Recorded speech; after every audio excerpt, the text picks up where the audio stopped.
Hello बच्चों, let's see this question. The question says the length of a simple pendulum is increase 4 times of its initial value. Its time period with respect to its previous value will be. Question में कहा गया है कि simple pendulum का के length को 4 time increase कर दिया जा रहा है, तो नया टाइम पीरियड प्रीवियस वैल्यू से कितना टाइम्स बढ़ेगा या घटेगा, वो उस हिसाब से 4 ऑप्शन दिए हुए हैं. की concept of the question is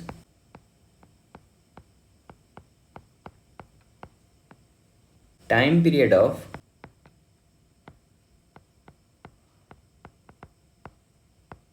simple pendulum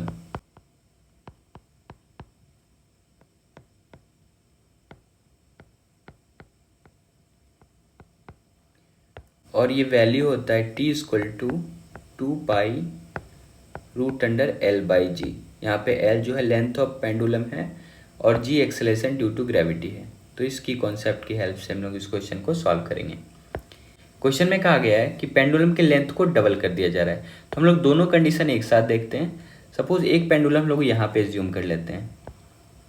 ये एक पेंडुलम हम लोग यहाँ पे ले लेते हैं जिसका length of pendulum L assume कर लेते हैं. यहाँ पे M कोई मास ऑफ बॉब लगा हुआ है और इस पेंडुलम का लेंथ L है, और कहा जा रहा है फिर पेंडुलम के लेंथ को 4 टाइम इंक्रीज कर दिया जा रहा है. तो दूसरे कंडीशन में एक और पेंडुलम हम लोग ले लेते हैं जिसका लेंथ को 4 टाइम कर लेते हैं. फिर से वही मास ऑफ बॉब लगा हुआ है, बॉब का मास M है, और इस बार जो लेंथ है वो 4L हो जा रहा है. तो हमें इन दोनों के टाइम पीरियड में एक तरीके से रिलेशन फाइंड करना है.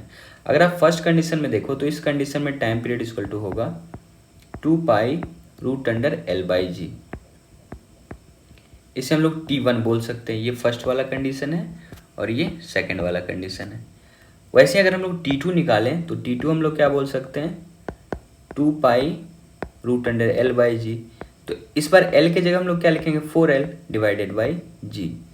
अब आप सेकंड को अगर आप थोड़ा सिंप्लीफाई करो तो आप T2 ऐसा लिख सकते हो ना, T2 इक्वल टू ये 4 का अगर रूट बाहर निकले तो आप इसे ऐसा लिख सकते हो ना, 2 × 2π√L/g. आप इसे ऐसा इजीली लिख सकते हो. तो देखो एक रिलेशन आपके पास ये है 2 × 2π√L/g और एक रिलेशन ये है. तो अगर हम लोग इन दोनों को कंबाइन करें तो हम लोग ऐसा कर सकते हैं कि T1 सपोज इसे इक्वेशन फर्स्ट मान लेते हैं और इसे इक्वेशन नंबर सेकंड मान लेते हैं.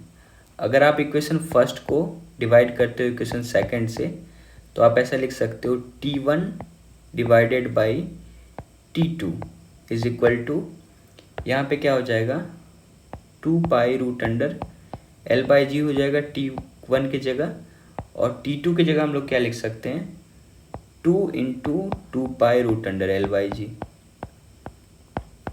तो यहाँ से आप इजीली देख पा रहे होगे ये 2π√L/g और ये 2π√L/g कैंसिल आउट हो जा रहा है. तो यहाँ से आप इजीली देख पा रहे होगे कि T2 इक्वल टू आप बोल सकते हो 2T1 क्रॉस मल्टीप्लाई करें तो इसका मतलब टाइम पीरियड जो है वो डबल हो जा रहा है पहले वाले से. तो क्या बोल सकते हो, become twice. So option number 1 is the correct option.